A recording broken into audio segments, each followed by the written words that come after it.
What is Antifa? It means to be anti-fascist. I'm Antifa. Ooh.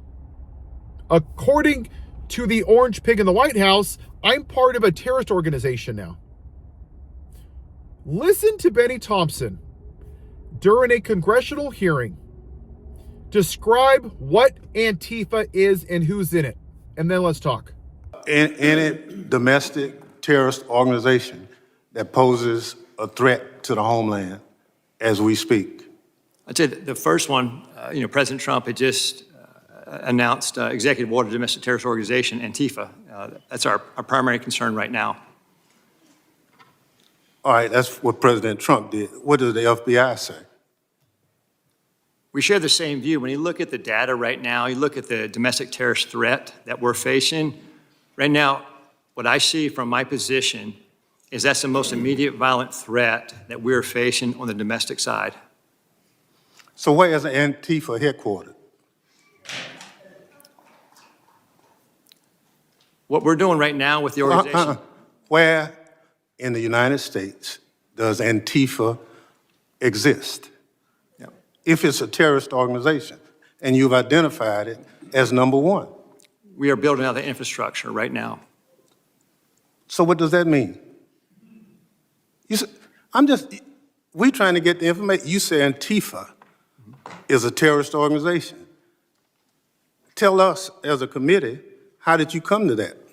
Where do they exist? How many members do they have in the United States as of right now?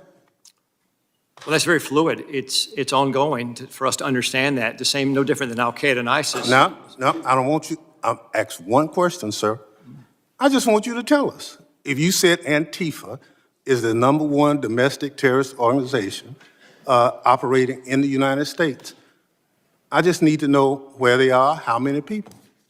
I don't want a name. I don't want anything like that. Just how many people have you identified with the FBI that Antifa is made of?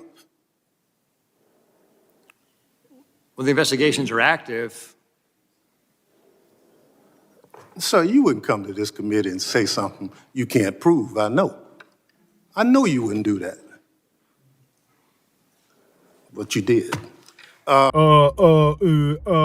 My orange daddy told me that Antifa's bad, so I'm doing whatever my orange daddy tells me. So they create a solution that doesn't have a problem. But why do they do this? Because the majority of his base are stupid. Many of them have been inbred for generations. They live in poor states, high crime, low wages, low education, and they want to blame somebody for their pathetic life. They want to blame Antifa today, or CRT, or the black people, or immigrants, or transgenders, or a tampon in a boy's bathroom. MAGA is the epitome of the white victim card. This is what they do. They find a small issue and they blow it up so they can somehow be the victim. They never want to talk about black history. Oh, no, not that. We want to talk about being the victim. I'll give you an example. Lincoln Riley last year, a white girl who was murdered by an undocumented immigrant. Horrible.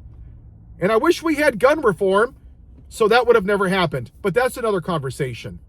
But over 41,000 people died last year. Why did the Republicans pick this one case when the vast majority of gun violence were U.S. citizen white men? Why don't they want to address that? Because they need to be the victim. This is who they are.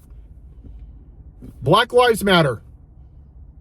They never talk about George Floyd. They never talk about police reform. They never talk about how the white man murdered the black man when he said, I couldn't breathe. They didn't focus on the 93% of peaceful protests that wanted actual reform. Nope. What did they do? Let's find a way to make the white people upset. Let's focus on the 7% of bad stuff. Let's look at somebody like Riley Gaines, who wasn't good enough. She didn't finish first, second, third, fourth, or fifth. She finished sixth place, so let's be the victim. Her actual platform is being the white victim of a transgender. This is who they are. This is it. Every election, they're coming for my guns. They're coming for freedom. They're coming for my pit bull legal. Their entire miserable life is being the victim of something. And the only people that haven't been the victims are white people, black people, immigrants. Women didn't have rights. Asians were in internment camps. They never want to talk about that, ever. But they always find a way to be the victim. And what was the latest example? The racist podcaster.